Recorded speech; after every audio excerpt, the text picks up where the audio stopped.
بسم اللہ الرحمن الرحیم ایاک نعبد و ایاک نستعین۔ اللہ تیری عبادت کرتے ہیں اور صرف تیرے سے مدد مانگتے ہیں۔ میرے پاکستانیوں، تقریباً 26 سال پہلے جب میں نے تحریک انصاف شروع کی تو اس کے پرنسپلز میں پھر سے آپ کو ریپیٹ کرتا ہوں، کیونکہ یہ کبھی 26 سال یہ پرنسپل چینج نہیں ہوئے میرے۔ ایاک نعبد و ایاک نستعین، خودداری، تحریک کا نام انصاف، اور پھر فلاحی ریاست اور انسانیت۔ یہ 3 پرنسپلز تھے جو جب سے میں نے یہ پارٹی شروع کی ان 3 پرنسپلز پہ میں چلا ہوں۔ تو میں 2 کے اوپر آج بات کرنا چاہتا ہوں خاص طور پہ۔ ایک ہے خودداری اور دوسری انصاف۔ جو سپریم کورٹ کا فیصلہ آیا، مایوسی ہوئی مجھے، لیکن میں یہ واضح کر دوں کہ سپریم کورٹ اور پاکستان کی عدلیہ کی میں عزت کرتا ہوں۔ میں نے ایک ہی دفعہ جیل گزاری ہے، اور وہ آزاد عدلیہ کی تحریک کے اندر میں جیل میں گیا، کیونکہ یہ میرا ایمان ہے کہ جب تک ایک ملک کے اندر انصاف نہیں ہوتا، کوئی بھی مہذب معاشرہ اس کی بنیاد انصاف پہ ہوتی ہے، اور جو انصاف کے گارڈین ہوتے ہیں وہ آپ کی عدلیہ ہوتی ہے۔ تو میں یہ کہتے ہوئے مجھے افسوس ہوا، اور افسوس کیوں ہوا میں یہ اپنی قوم کے سامنے واضح کر دوں کہ جو بھی عدلیہ کا فیصلہ ہم ایکسیپٹ کرتے ہیں۔ افسوس اس لیے ہوا کہ جو ڈپٹی اسپیکر نے جو اسمبلی پروگ کی تھی، اس کی وجہ کیا تھی؟ اس کی وجہ یہ تھی آرٹیکل 5، یعنی کہ بیرونی مداخلت ہوئی تھی پاکستان کے عدم اعتماد پہ۔ تو میں یہ چاہتا تھا کہ سپریم کورٹ کم از کم اس کو دیکھتا تو صحیح۔ یہ بڑا سیریس الزام ہے کہ ایک باہر سے ملک آپ کے اندر ایک پوری سازش کر کے ایک گورنمنٹ کو اس کے خلاف سازش کر کے اس کو گراتا ہے۔ تو اس کے یہ اتنا سیریس ایلیگیشن تھی کہ میں چاہتا تھا کہ اس کی کوئی پروب ہو۔ کم از کم سپریم کورٹ وہ جو مراسلہ ہے، جو ڈاکیومنٹ ہے، کم از کم اس کو بلا کے دیکھ تو لیتا کہ کیا یہ جو ہم کہہ رہے ہیں کہ یہ اتنی بڑی سازش ہے اور رجیم چینج کی کوشش ہے، کیا ہم سچ بول رہے ہیں یا نہیں بول رہے۔ تو مجھے تھوڑی سی مایوسی ہوئی، کیونکہ یہ اتنا بڑا ایشو ہے اور اس کے اوپر کوئی سپریم کورٹ میں بات نہیں ہوئی۔ اور دوسرا مجھے افسوس یہ ہوا کہ اتنی جلدی جتنا فیصلہ آیا، جو 63A، یعنی کہ جو کھلے عام ہارس ٹریڈنگ ہو رہی ہے، پولیٹیشنز کے ضمیر خریدے جا رہے ہیں، بھیڑ بکریوں کی طرح ان کو بند کیا جا رہا ہے ہوٹلز میں، اور ان کی قیمتیں لگائی جا رہی ہیں۔ سوشل میڈیا کا زمانہ ہے، بچے کو پتہ ہے اب کس قیمت کے اوپر اپنے ضمیر بیچ رہے ہیں۔ کون سی جمہوریت ہے یہ؟ کون سی دنیا کی جمہوریت میں اس چیز کی اجازت دی جاتی ہے؟ اور جو سب سے بڑا انصاف کا فورم ہے عدلیہ، اس سے ہم ایکسپیکٹ کرتے تھے کہ کم از کم اس کے اوپر اور کچھ نہیں تو سو موٹو ایکشن لے، کیونکہ یہ تو ایک مذاق بن گیا ہے پاکستان کی ڈیموکریسی کا۔ کیونکہ یہ تو کہیں اتنے کھلے عام تو میرے خیال میں بنانا ریپبلکس میں بھی نہیں سیاستدان نہیں بکتے جو یہ بک رہے تھے اور بک رہے ہیں۔ اور وہ دیکھیں ابھی جو پنجاب میں ہو رہا ہے، کبھی وہ اواری کے اندر لوگ بند ہیں جناب، ان کو نکل رہا ہے گارڈز۔ تو یہ تو کوئی جمہوریت نہیں ہے۔ لیکن اس سے جو سب سے تکلیف دہ چیز ہے کہ دیکھیں، ایک قوم جس کی 60% سے زیادہ آبادی 30 سال کی عمر سے کم ہے، یہ ہماری یوتھ ہے، یہ ہمارا فیوچر ہے۔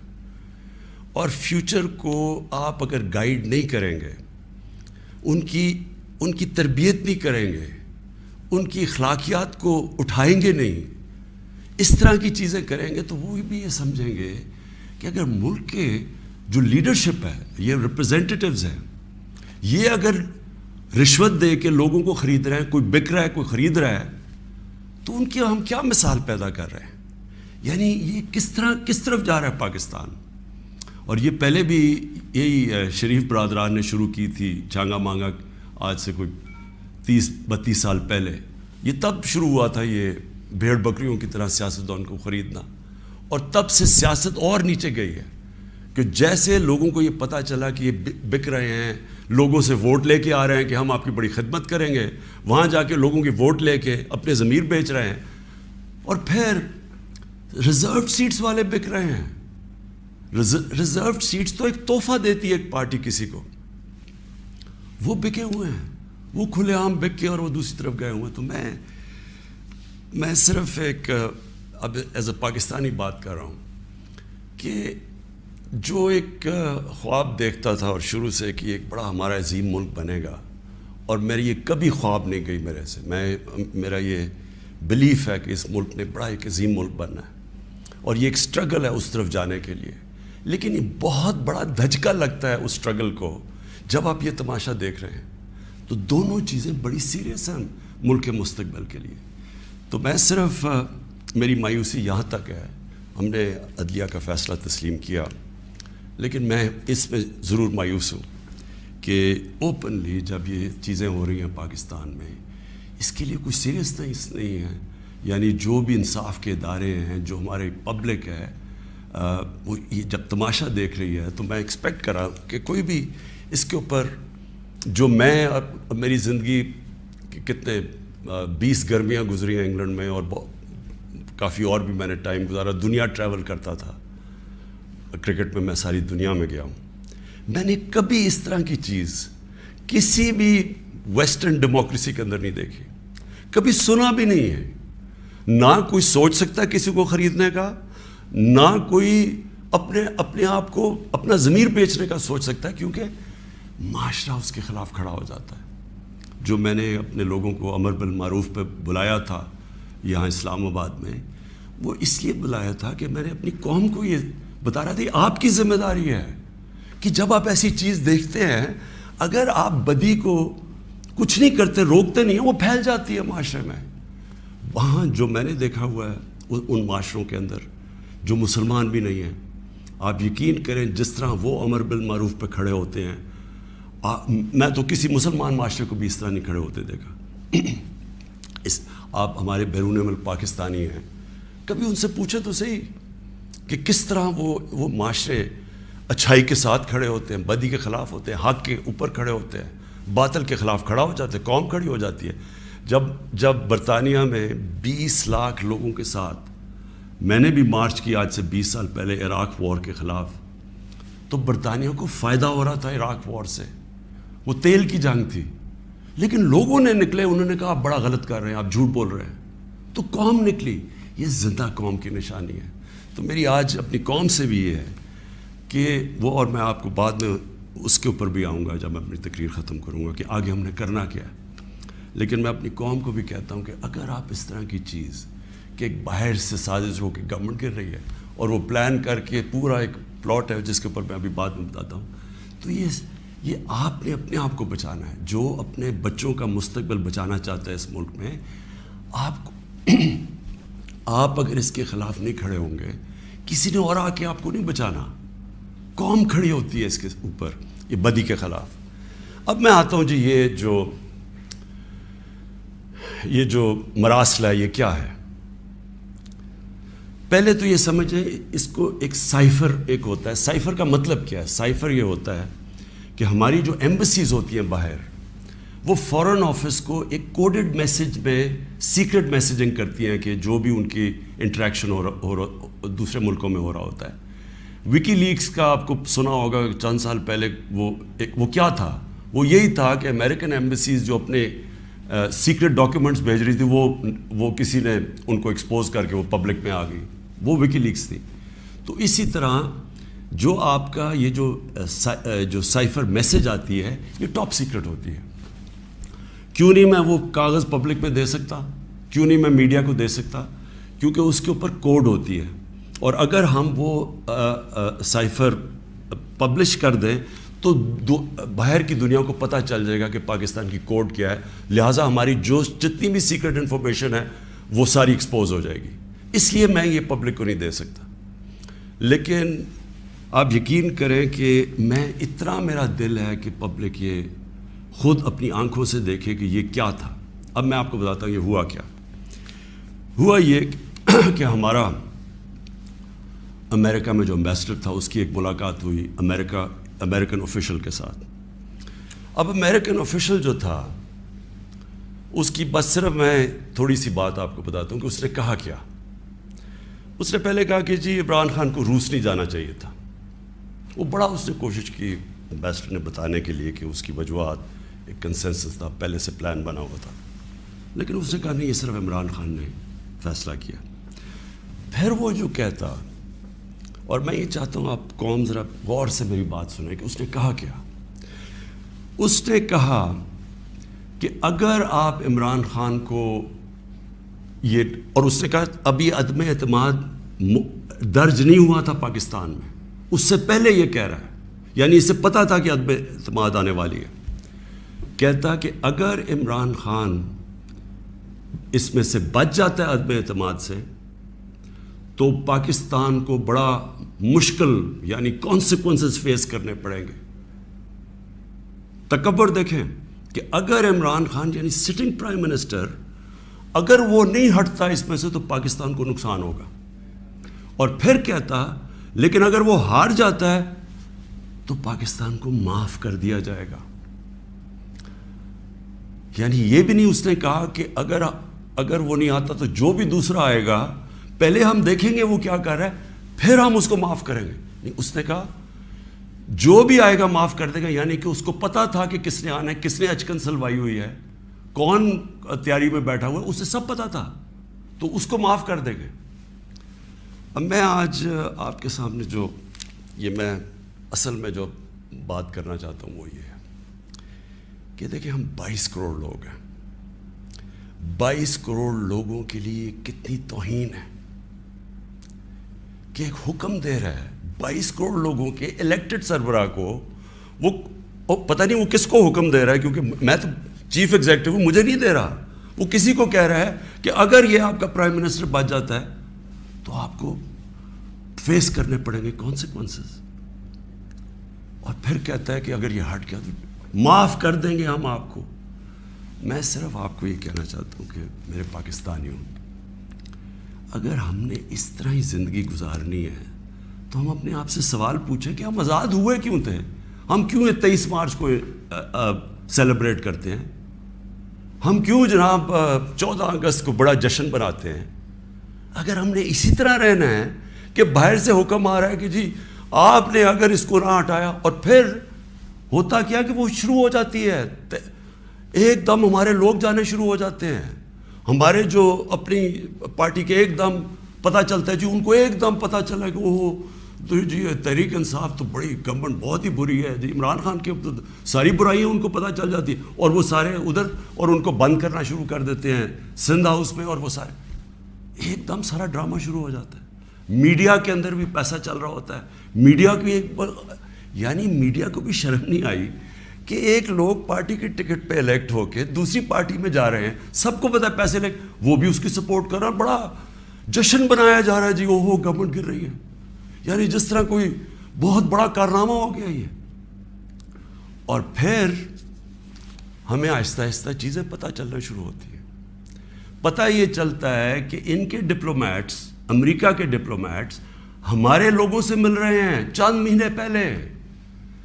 میرے اپنے 2 آ کے, ایک میرا کے پی کا منسٹر عاطف خان, وہ مجھے بتاتا ہے کہ ہماری شندانہ ہماری ایم این اے ہیں, وہ کہتے جی ہمیں امریکن ایمبیسی میں بلا کے انہوں نے باقاعدہ کہا کہ یہ عدم اعتماد آنے لگی ہے عمران خان کے اوپر, اور ان سے بڑی لمبی یعنی چند مہینے پہلے ان کو پتہ تھا کہ آ رہی ہے عدم اعتماد. تو آہستہ آہستہ پتہ چلا کہ یہ تو پورا پلان بنا ہوا تھا, تو یہ پوری اسکرپٹ چل رہی تھی یہاں. تو میں پھر اپنی قوم سے کہنا چاہتا ہوں کہ دیکھیں یہ ضروری ہے ہم سب کے لیے فیصلہ کرنا کہ ہم کیا چاہتے ہیں. ہم ایک آزاد قوم بننا چاہتے ہیں, خوددار قوم بن کے رہنا چاہتے ہیں, یا اس طرح کے غلام چاہتے ہیں. اور کس طرح کے غلام, کیوں ان کو پتا تھا کہ جناب شیروانی سلائی ہوئی ہے شہباز شریف نے, اس نے باقاعدہ میسیجنگ کی. اس نے کہا جناب بیگرز آر ناٹ چوزرز, ان کو میسیج کہ جی جو مقروض ملک ہوتا ہے اس کو غلامی کرنی پڑتی ہے, بیگرز آر ناٹ چوزرز.